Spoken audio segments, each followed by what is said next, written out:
Hey everybody, how we doing? Just a quick one. I've just seen this today, and apparently Suella Braverman watches the Penny Bunny channel.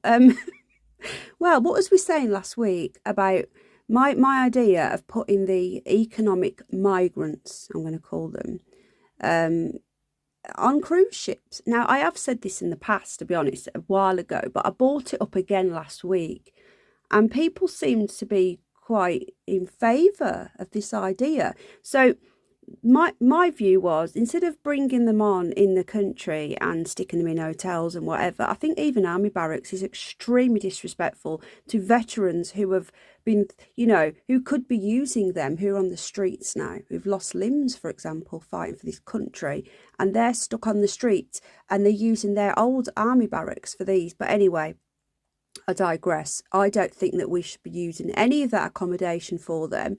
And I know this isn't ideal, but if you stick them on a cruise ship in the English Channel as well, so they get stuck on there and then they can just really quickly get them processed. So I would say probably 95%. This is just my opinion. So people that are screaming, the lefties, oh, that's not the right amount. Well, that's my opinion, so I'm entitled to it.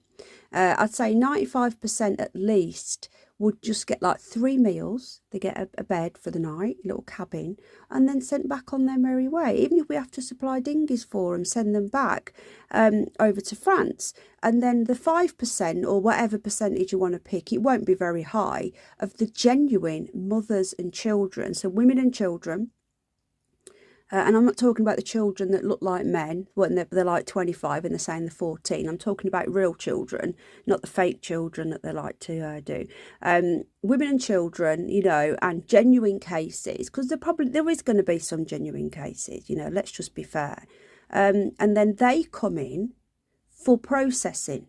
So let's say Marston Processing Centre, for example. The only people that ever go into that centre are women and children and extreme cases, okay?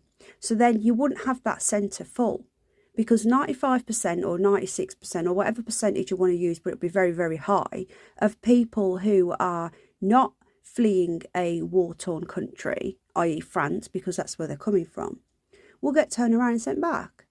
And yet the cruise ships aren't going to be cheap, and people will be crying, well, how much that going to cost? Well, we're now spending millions of pounds a day on hotels. 4-star hotels for immigrants, migrants, whatever you want to call them, asylum seekers. I wouldn't even call it economic migrants, let's say. We're spending millions a day on hotels because the processing centre is full.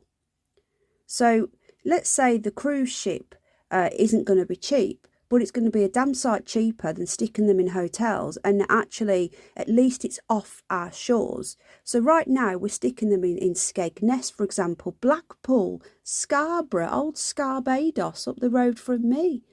They're in there. Now all the little old biddies that want to go on their little holidays in their little hotels that they've been using for decades, they can't go on holiday. And it's destroying towns, seaside towns. Who wants to go on holiday when, you're having your ice cream or you're taking your kid on the donkey, and a load of 20-odd-year-old men who you don't know who they are, you don't know where they've come from, they could be rapists, murderers, whatever, come walking on the beach. You're not going to want to go there, are you? So Suella Braverman, I will let you take the credit. No, I'm joking. Clearly, there's other people thinking this, but I did think of this. But obviously other people are thinking it. It's just any sensible person can see that this cannot continue, and at least getting them off the country, getting them off our shores and into the channel, they've got no excuse to ever come aboard this shore, because once they come aboard, the law changes. So we rescue them when they're flapping about and jumping off the old dinghies, the dinghy divers, and you stick them on the cruise ship. And then they get 3 meals, a bed for the night, and then we supply dinghies and we send them back. Yeah, and people will cry, yeah, but they can just come back again. Yeah, they can, but we keep sending them back again. And over time, the deterrent will be there, that this isn't worth it. Let's just bugger off to France or whatever, and then let them deal with it. Because right now, we're the ones in this little tiny little island of 70 million people who are having to deal with the brunt of this. France is a vastly bigger country than England, and yet we have more people than France do. Do the math. They've got the room, we don't. So, Suella Braverman, I applaud you, love. Whether you did get the idea from Penny Bunny Channel or whether you got the idea from somebody else, who cares, right? Stick them on the cruise ships. Keep them out of our butlins. I want to stick them in butlins now, folks. Stick them in bloody seaside towns and all sorts of shizness. They're in York, posh York. Get them on the cruise ships, quickly processed, quickly turned around within 24 to 48 hours, send them on their way, and only the desperate cases go to Marston. And then Marston will not get over full, and we don't need to spend any more money on hotels, and we've sorted out this system. Let me know what you think. Is this a good system that we should be using?